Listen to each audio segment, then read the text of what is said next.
تو حذیفہ ابن یمان کہتے ہیں رضی اللہ تعالیٰ عنہ، نبی علیہ السلام نے ایک سخت سردیوں کی رات میں، جبکہ آپ کو پتہ ہے غزوہ احزاب کے موقع پہ کتنا مشکل وقت تھا، خندق کھودی ہوئی ہے، اس طرف کافر بیٹھے ہیں، اس طرف مسلمان بیٹھے ہیں، سخت سردی ہے، بڑا ٹف ماحول ہے. نبی علیہ السلام نے کہا کون ہے جو اٹھے اور جا کے کافروں کی جاسوسی کرے اور جنت میں اپنے نبی کا پڑوس حاصل کر لے. ہائے ہائے ہائے، یہ سارے ناتوں لے کہتے ہیں محکل ہو جڑا سی کر کے. یہ کہنا آسان ہے، غلامی رسول میں جو داڑھی نہیں رکھ رہا اس کو موت کہاں سے قبول ہونی ہے؟ غلامی رسول میں جو فجر کی نماز نہیں اٹھ کے پڑھ سکتا بستر چھوڑ کے، اس نے موت کہاں سے قبول کرنی ہے؟ حضرت حذیفہ ابن یمان کہتے ہیں کہ اتنی بڑی بشارت سن کے بھی کوئی ایک صحابی بھی نہیں تھا جو کھڑا ہو، اس لیے کہ سخت سردی کی رات تھی، لوگ چاہتے تھے کسی اور کی ڈیوٹی لگ جائے.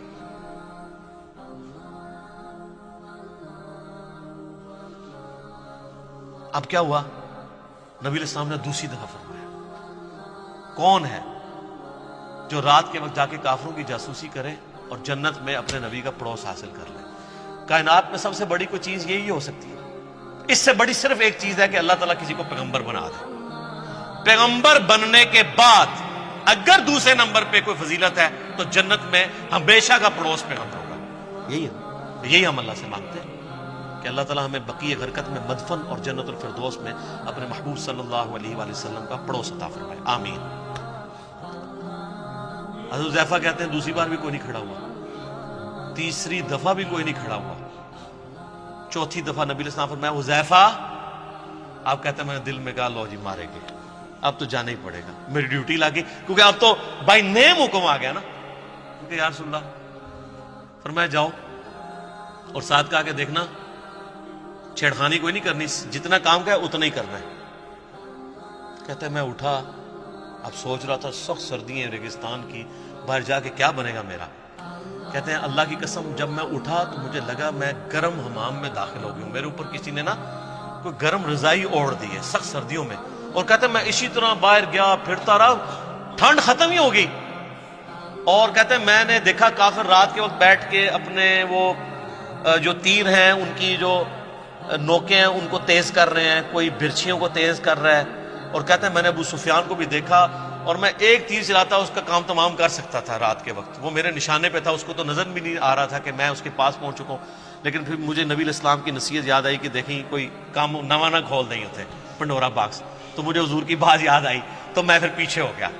یعنی میں اس لیول کو کراس نہیں کیا، ایفیشنسی جھاڑنے کی کوشش نہیں کی، حتیٰ کہ میں نے سب کچھ گنا کتنے لوگ ہیں یہ کر کے واپس آیا. کہتے ہیں جیسے ہی میں نبی علیہ السلام کی مجلس میں داخل ہوا تو وہ جو گرم حمام والا اثر تھا ختم ہو گیا اور مجھے سخت ٹھنڈ لگنا شروع ہو گئی. تو نبی علیہ السلام نے اپنی مبارک چادر میرے اوپر اڑا دی. یہ یعنی معجزہ ظاہر ہوا نبی علیہ السلام کا، یہ صحیح مسلم میں. لیکن اس میں سبحان اللہ کے ساتھ بہت چیزیں جو ہے استغفر اللہ اور انا للہ بھی یعنی جڑی ہوئی ہیں. وہ جو انور مقصود صاحب نے وہ کالم لکھا ہے نا کہ تبدیلی کا سفر ایاک نعبد و ایاک نستعین سے شروع ہوا، ان اللہ مع الصابرین سے ہوتا ہوا انا للہ و انا الیہ راجعون پہ ختم ہوا. تو یہ آپ کا سفر بھی یہ صرف سبحان اللہ تک نہ رہے میرے بھائی، بہت تلخ چیزیں اس کے ساتھ جڑی ہوئی ہیں. یہ دعوے کرنا بہت آسان ہے، پریکٹیکلی دین کے اوپر چلنا بہت مشکل کام. تو قرآن حکیم سے ہدایت ان لوگوں کے لیے ہے کہ جو قرآن کو فالو کریں گے.